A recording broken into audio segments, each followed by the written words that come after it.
Happy New Year! Happy New Year, Lord! It's a 2024. Yeah. You remember that? You don't remember that? Yeah? I thought he was doing like this, and then when the kids came,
Nathan, let's go. Can you help mommy get those bottles? Oh, these bottles. Oh.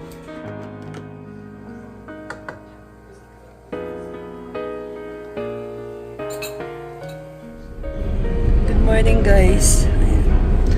Kaka-off ko lang sa work. 9 a.m. na. Dito ako ngayon sa harapan ng office. Magsasubmit ng mga documents.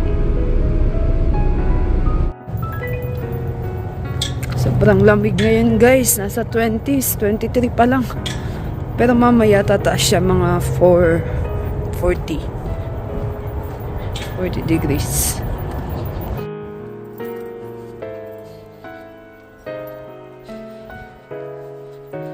Tignan nyo, guys, kung kaano kalamig. Oh, tignan nyo naman, oh. Oh. Frozen na. Ang lamig, guys. Sobra. Ay. Tigas ng kamay ko. Nanigas na yung kamay ko.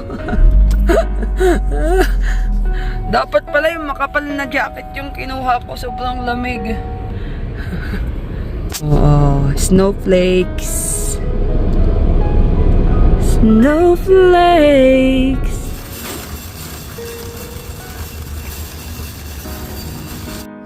Kagaling ko, guys, sa Walmart. Ngayon, pupunta tayo sa Asian food. Ito yung Asian store dito na malapit lang sa amin. Yung malayo, guys, hindi ko na pinuntahan kasi nagugutom na ako. May bibilin lang ako, guys, pambalot ng lumpia.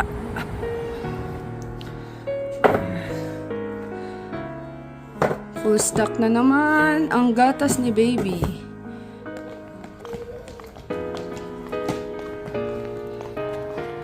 Happy New Year! We are going to Dinan's. Hello, lovely people! How are you guys doing today? I hope you're doing amazing. Sa mga bago lang dito sa channel ko, guys, I am Joanne. We are living here in the US with my husband Eli together with our 2 kids, Nathan and Ethan.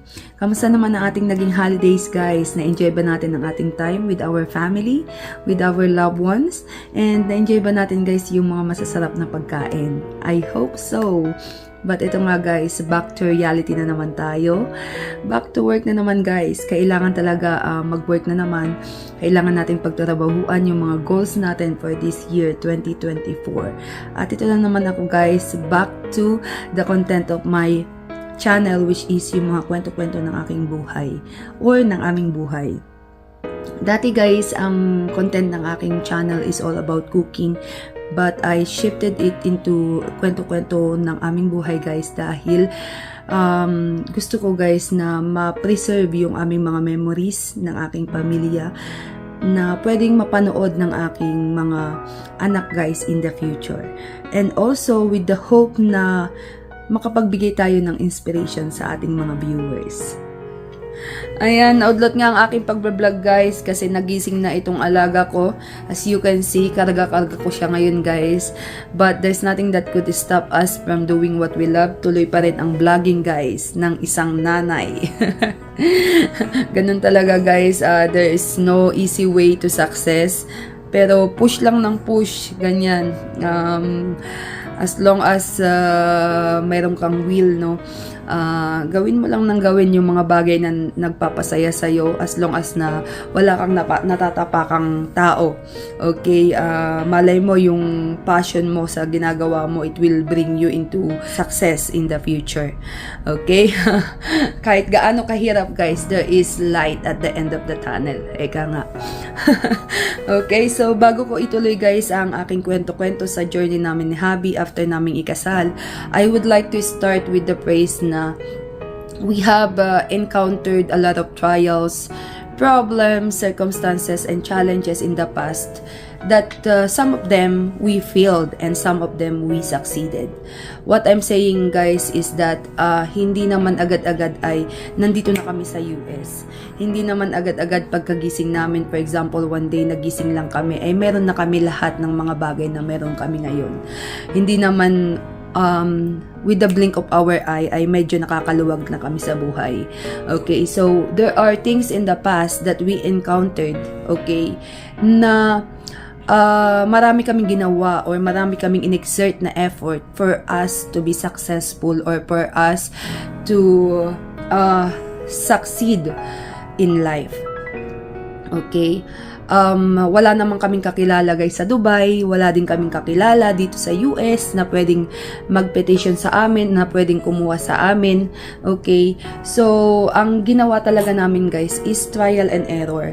Let's say for example, si Habi guys ay dumaan lang naman siya sa Dubai guys noon, na bago siya umuwi ng Kenya, dumaan siya sa Dubai at naghanap ng trabaho. So nagbaka sakali lang siya, that's the right term.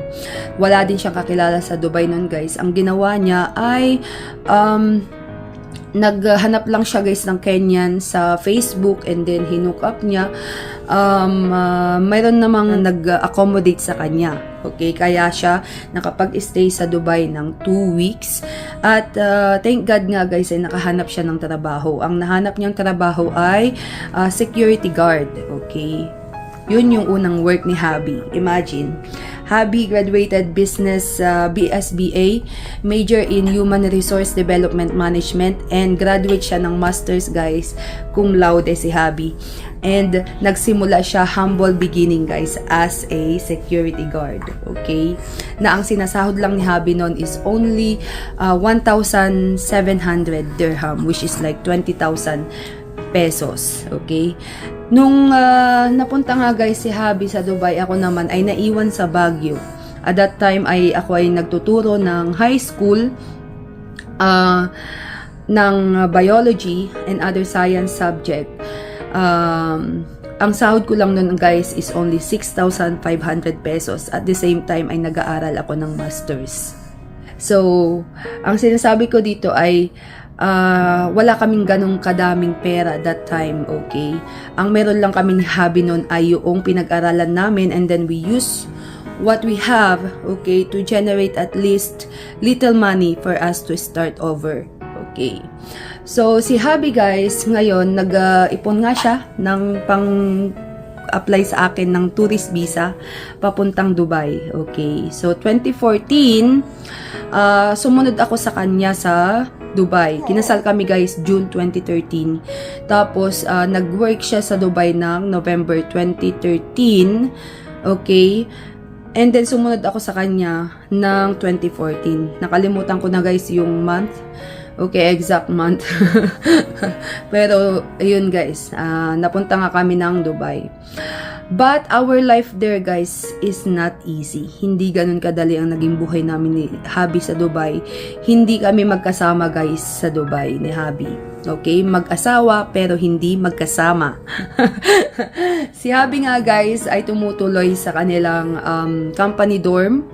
Kasi napakaliit naman guys ng kanyang sinasahod, okay? Pero libre ang kanilang accommodation, libre din ang kanilang pagkain. However, kung sawa ka na sa pagkain guys ay pwede namang bumili with your own money.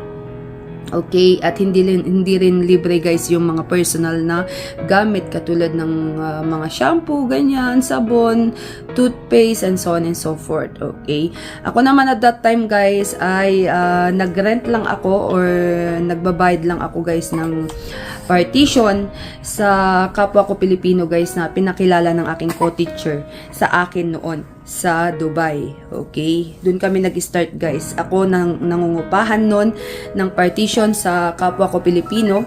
And then si Habi naman ay nakatira sa dormitory ng kanilang company. So, ganun nga guys yung naging setup namin ni Habi sa Dubai. Magkahiwalay kami. Nung kami ay nagsisimula pa lang sa Dubai guys, bihirang aming pagkikita, minsan once a week lang, minsan once in 2 weeks. And kapag ka magdi-date man kami ni Habi guys, ay mamamasyal lang kami sa park or mamamasyal lang kami sa tabing dagat, ganyan. Minsan hindi pa nga kami kakain sa labas guys kasi wala kaming budget. Kung may budget man kami ni Habi guys, mag-order lang kami ng isang order ng biryani. Ganyan, madami naman na yun guys. So, hati na kami doon ni Habi. Kung kasasahod lang naman ni Habi guys, ay mag-order kami noon ng tag-isa kaming order na biryani. Okay?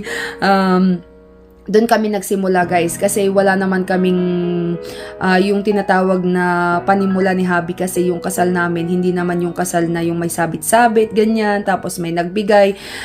Shinare ko naman ito sa aking previous video guys na ang dumalo lang sa aming kasal is apat lang, 2 kapatid ni Habi and then yung 2 kong kaibigan kasi nga biglaan yung aming naging kasal ni Habi.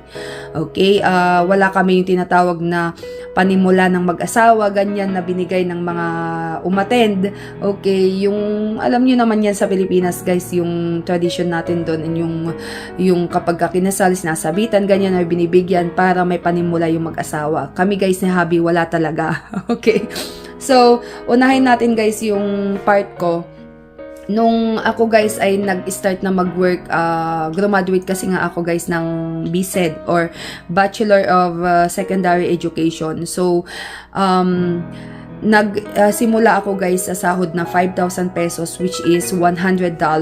Okay, sa isang buwan. Knowing guys, yun ay may license yun guys, professional license. Okay, nakapasa ako ng board exam. Ganun lang kaliit guys ang aking sinasahod. And then nung nag-transfer ako guys sa Baguio City, ang sinasahod ko na is 6,500 kasi at that time ay nagtitake na ako guys ng master's degree. Okay? Nung ako naman guys ay pumunta na sa Dubai, nag-start ako ng sahod na 2,200 hanggang sa naging 2,500 dirham.